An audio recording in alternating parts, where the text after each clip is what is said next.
English cannot murder Vikings and expect us to do nothing!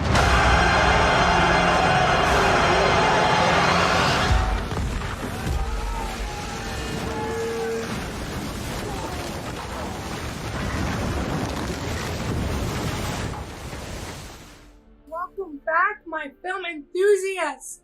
Since Vikings Valhalla Season 2 is now on Netflix, I thought this would be the perfect time for us to break down the bridge collapse in Episode 2, Season 1. So let's get started. So in order to get this massive bridge and the collapsing to come together, what they actually did was they broke the bridge up in pieces and then in post-production went ahead and sewed it all in together. So one of the parts of the bridge is where the two armies meet.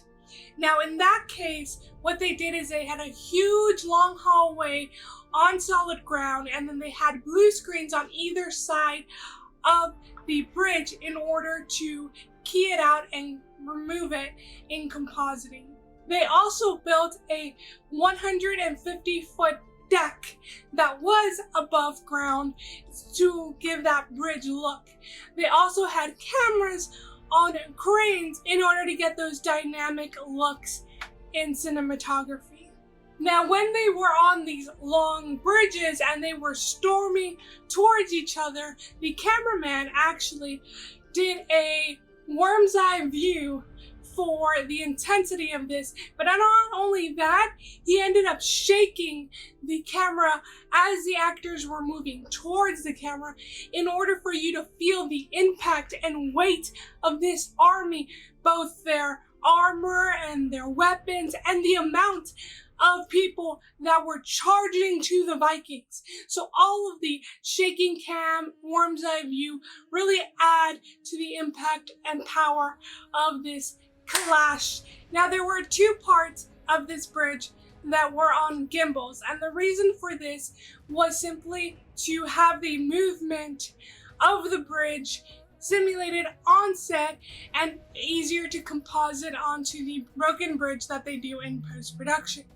Now, to both parts of the bridge that they put on gimbals, they had several actors kind of falling off of it. Now, in order to do this safely, since they had multiple people dropping down, they did actually put X's and marks on the mats that they were going to fall into so that everyone knew where they were going to fall and no one actually fell on top of each other, and there was really no one that kind of got hurt in the process.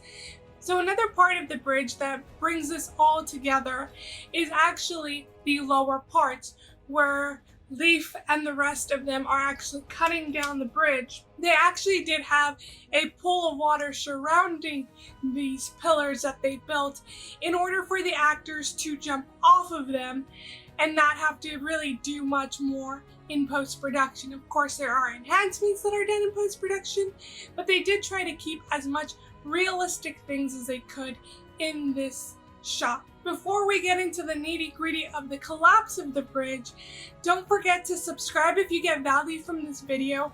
If you learned something new, go ahead and put a like button. And if you're interested in joining our group of film enthusiasts, go ahead and check out the comment section in my channel so that I can get some feedback on the types of movies that everyone wants. So let's get into the actual collapsing of the bridge. It is a trap. Actual collapse was done in Houdini. Now how you do this is you actually do have modelers that build the entire bridge out. This is also helpful for wide shots since this bridge was actually built in parts. They did recreate the bridge on set, but in order to give more dynamics and more correction to what this would look like in 3D, this was modeled out. Now what you do once you model it out is you select certain parts of the bridge that you want to collapse in, and you can actually choose down to the amount of chunks of the bridge that are going to just collapse and come in on themselves using dynamic simulation within the computer matrix. which is incredible that technology has built up this way and that artists are allowed to create such cinematography within the 3D world and then add it on to live action. Now, after you get the angles, the 3D camera angles that you want in the 3D space, along with matching them up to the live action footage, composite them together, you also add layers of dust, smoke, debris, things like that to just give feeling to the scene to give your final image. And boy, is it amazing. Have you seen Valhalla? Will you see it now that you see all the hard work that these filmmakers have brought into it? What do you guys think? Let me know down in the comments below. Thank you guys for your time. As always, you guys are incredible and awesome. See you guys next time. Bye.